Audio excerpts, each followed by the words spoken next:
को नीचे नहीं रखते, ये हाथ में लिए हर जगह हाथ में लेके बैठते हैं। ऐसा चुनाव कभी देखा नहीं होगा, मैंने तो नहीं देखा, आपने देखा है तो पता नहीं। एक सन्यासी, एक मठाधीश अपनी माला छोड़कर और एक बैग लेकर गांव-गांव, गली-गली, पूरे शहर में इस बैग के साथ घूम रहे हैं।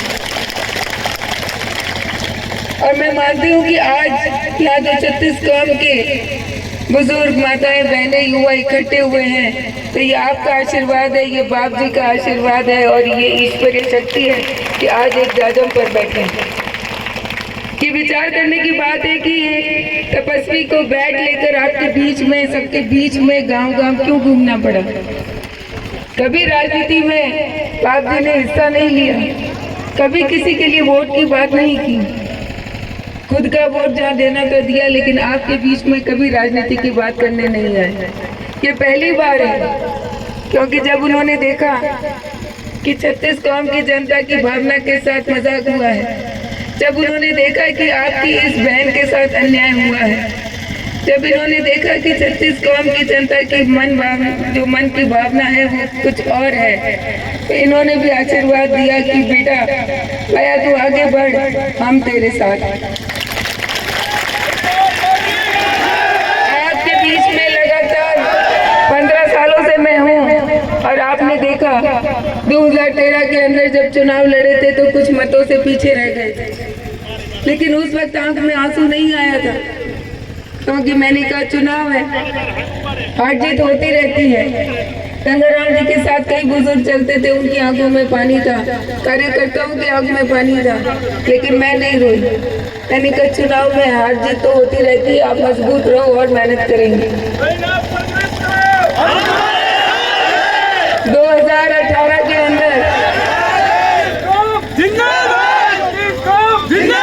2018 के अंदर फिर से जब दावेदारी की तो पार्टी ने जो निर्णय लिया, उस पार्टी के निर्णय का भी सम्मान किया कि चलो ठीक है, पार्टी ने निर्णय लिया है तो कुछ सोच समझ के लिया होगा, और फिर भी काम करते रहे, लगातार काम करते रहे और ये सोच के और मेहनत की कि मेहनत में कोई कमी न रह जाए।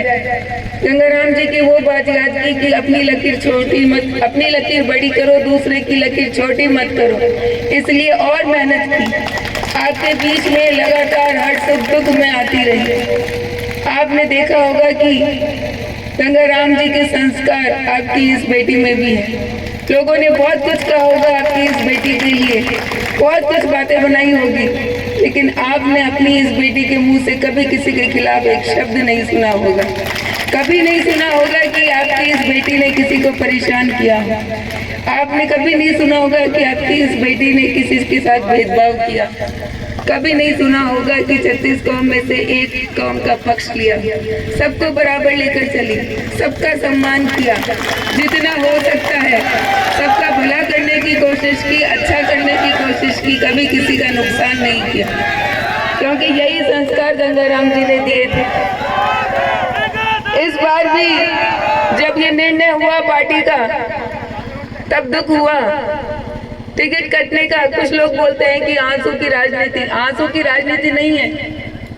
आंसू निकलना आसान नहीं है, आंसू तब निकलते जब आत्मा पे चोट लगती है, ऐसे नहीं निकलते आंसू।